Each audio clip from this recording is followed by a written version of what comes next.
ইতালিতে রাস্তাঘাটে চলার পথে আমাদের যেই ভাষাগুলো জানা খুব জরুরি এবং যেগুলো জানলে আমরা বিপদে পড়বো না এবং সব পরিস্থিতি সামাল দিতে পারবো। সো আজকে আমরা এই ভিডিওর মাধ্যমে ওই ভাষাগুলো শিখবো এবং যারা যারা ইটালিতে নতুন আসছে ইনশাল্লাহ তাদের জন্য এই ভিডিওটি অনেক গুরুত্বপূর্ণ হবে। এবং যারা মোটামুটি অনেকদিন ধরে ইটালিতে আসছেন কিন্তু এখনো ভাষাও তো একটা পারেন না, চেষ্টা করতেছেন শিখার, হয়তো সময় পাচ্ছেন না, সো আজকে আমার মাধ্যমে ইনশাল্লাহ আপনারা ভাষাগুলো শিখে যাবেন। সো ভিডিওটা সবাই শেষ পর্যন্ত দেখবেন। আশা করি এই ভিডিওটা দেখে ইনশাল্লাহ ইটালিতে আপনাদের চলতে এতটা প্রবলেম হবে না, আগে যতটা প্রবলেম হতো। সো চ্যানেল নতুন হলে অবশ্যই চ্যানেলকে সাবস্ক্রাইব করবেন, আর যারা যারা অলরেডি সাবস্ক্রাইব করছেন সবাইকে অসংখ্য অসংখ্য ধন্যবাদ। সো সবসময়ের মতো আছি আমি মারুফ, আপনারা দেখতেছেন মারুফ ভাই ব্লগস ইউটিউব চ্যানেল। সো ইটালিতে আমাদের চলার পথে কি কি ওয়ার্ড জরুরি হতে পারে, যেমন আপনি রাস্তা দিয়ে যাচ্ছেন, এখন আপনাকে পুলিশে দাঁড়া করালো, ইটালিয়ান পুলিশ যেটাকে আপনার ডকুমেন্ট চেক করবে। এখন যদি বলে যে ডকুমেন্ট চায় আপনার থেকে, তো আপনার কাছে আছে এখন রিসিবুতা মানে হচ্ছে আপনাকে যেটা কুস্তুরা থেকে দেওয়া হয় ওইটা আপনি দেখাইবেন। যদি আপনাকে বলে যে ডকুমেন্ট চায়, তাহলে আপনি বলতে পারেন যে per il momento c'ho solo la ricevuta, এই কথাটা বলতে পারেন। এর মানে হচ্ছে আমার কাছে এখন শুধু রিসিবুতা আছে, ডকুমেন্ট থানায় আছে।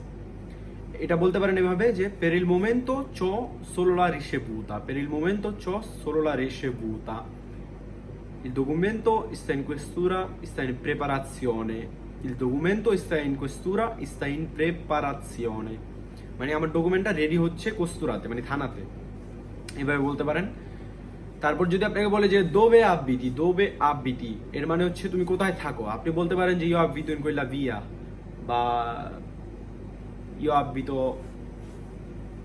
in via Battisti, যে কোনো একটা ভিয়া আপনি যে থাকেন আপনার অ্যাড্রেসটা আপনি বলে দেবেন পুলিশে। তারপর যদি আপনাকে নাম্বার চায় এবং আপনাকে যদি সিম না থাকে, আপনি বলতে পারেন যে, যদি আপনাকে জিজ্ঞেস করে যে mi dai un numero di telefono, mi dai un numero di telefono, এটার মানে হচ্ছে আমাকে যে কোনো একটা নাম্বার দাও। তো মানে আপনার সাথে কন্ট্যাক্ট করার জন্য পুলিশ আপনার থেকে নাম্বার নিতে পারে।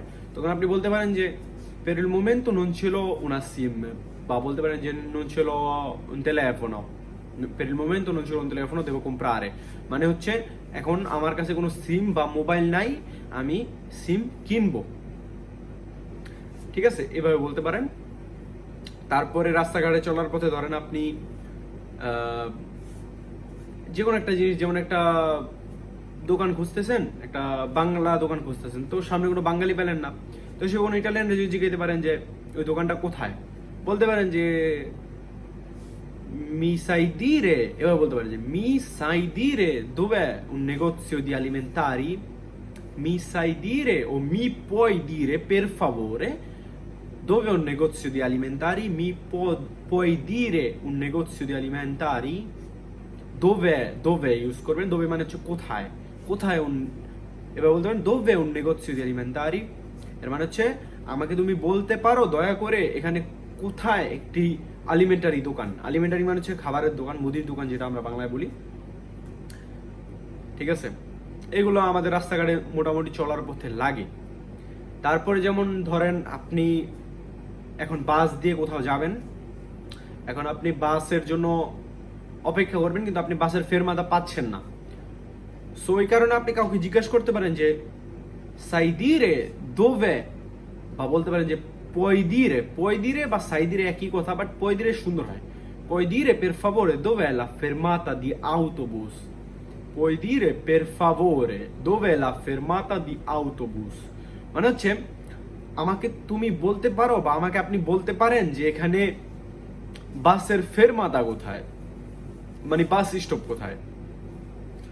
মানে আমি বলি আপনাদের পের ফাভরে মানে হচ্ছে দয়া করে। আমরা যেমন বাংলাদেশের মানুষ দয়া করে এই কথাটা খুব কম ইউজ করি, কিন্তু ইতালিতে বেশিরভাগ মানুষই ভদ্রতার খাতিরে পের ফাভরে কথাটা ইউজ করে। সো আপনি বলবেন এভাবে পের ফাভরে me puoi dire dov'è la fermata di autobus, ঠিক আছে, এভাবে বলতে পারেন। যদি আপনাকে বলে যে লোকটা যদি আপনাকে বলে যে più avanti a destra, più avanti a sinistra, যে কোনো একটা বলতে পারে যে più avanti a destra, più avanti a sinistra, মানে হচ্ছে সামনে ডানে, ডানে মানে হচ্ছে destra, আর sinistra মানে হচ্ছে বামে।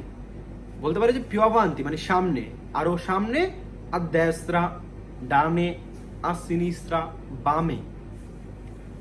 সো আজকে এটুক পর্যন্তই। যদি আপনাদের এমন নিত্য নতুন ভিডিও ভালো লাগে অবশ্যই কমেন্ট করবেন। আপনারা কমেন্ট করলে, ভিডিওতে লাইক দিলে ভালো লাগে ভিডিও বানাতে। সো ভিডিওটা ভালো লাগলে অবশ্যই একটা লাইক দিবেন এবং চ্যানেলটা সাবস্ক্রাইব করবেন। আর কে কি নিয়ে ভিডিও চান অবশ্যই কমেন্ট করে জানাবেন। ইনশাআল্লাহ আপনাদের জন্য ভিডিও বানাবো। তো সবাই ভালো থাকবেন। অবশ্যই বন্ধুদের সাথে ভিডিওটা শেয়ার করবেন। আর ফেসবুক পেজে অবশ্যই ফলো দেবেন, মারুফ ভাই ব্লগস লিখলে পেয়ে যাবেন। তো সবাই ভালো থাকেন, সুস্থ থাকেন। নেক্সট কোন একটা ভিডিওতে দেখা হবে। আসসালামু আলাইকুম গাইস, আল্লাহ হাফেজ, টেক কেয়ার।